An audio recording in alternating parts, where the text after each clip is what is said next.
நாளைக்கான வீடியோக்கான ஒரு ப்ரோமோ தாங்க வந்திருக்கு. ப்ரோமோ வந்து சூப்பரா இருந்துச்சு அப்படின்னு தாங்க சொல்லணும். அதாவது நம்ம பாரதியை வந்து நம்ம ஸ்வேதா வந்து ஒரு பயங்கரமான பிளான் போட்டு சிக்க வச்சுட்டாங்க அப்படின்னு தாங்க சொல்லணும்.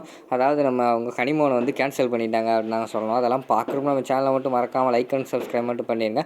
ஃபஸ்ட்டு எடுத்தோடனே கடைசி நாள் நான் வந்து ஆஃபீஸ் போயிட்டு வந்துடுறேன் அப்படின்னு சொல்லிட்டு நம்ம பாரதி வந்து போகிறாங்களா. இன்றைக்கி பாரதி வந்து ஹனிமூனை போகிறீங்க, அவங்கள சும்மா விட மாட்டேன் அப்படின்னு சொல்லிட்டு ஸ்வேதா வந்து ஒரு பிளான் போட்டுடுறாங்க.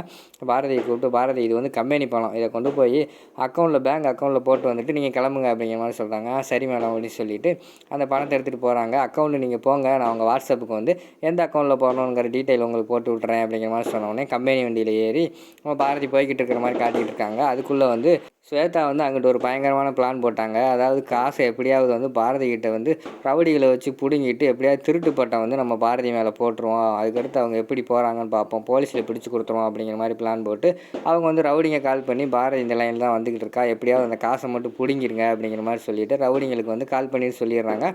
பாரதி அதுக்கடுத்து கம்பெனி டிரைவர் வந்து காரில் போய்கிட்டு இருக்காங்க. திடீர்னு 2 சைடில் இருந்து 4 பேர் பைக்கில் வந்து மறைக்கிறாங்க.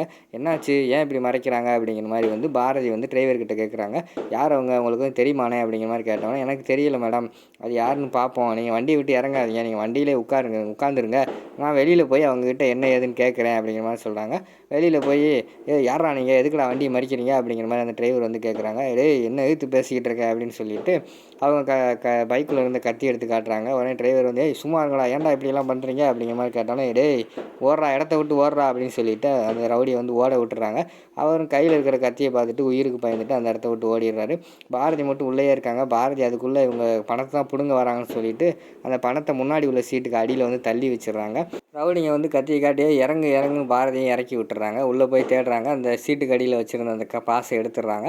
எடுத்த உடனே நம்ம பாரதிக்கு வந்து என்ன பண்ணுறதுனே தெரில. முடிஞ்ச அளவுக்கு அவங்களும் சண்டை போட்டு போராடி அந்த பையை பிடிச்சி இழுத்து பார்க்குறாங்க. ஆனால் அவங்களே மீறி பாரதியை வந்து ரோட்டை தள்ளி விட்டு அந்த ரவுடிங்க வந்து காசை வந்து தூக்கிட்டு போயிடுறாங்க. அதோட பார்த்தீங்கன்னா இந்த ப்ரோமோ வந்து முடிச்சிடுறாங்க.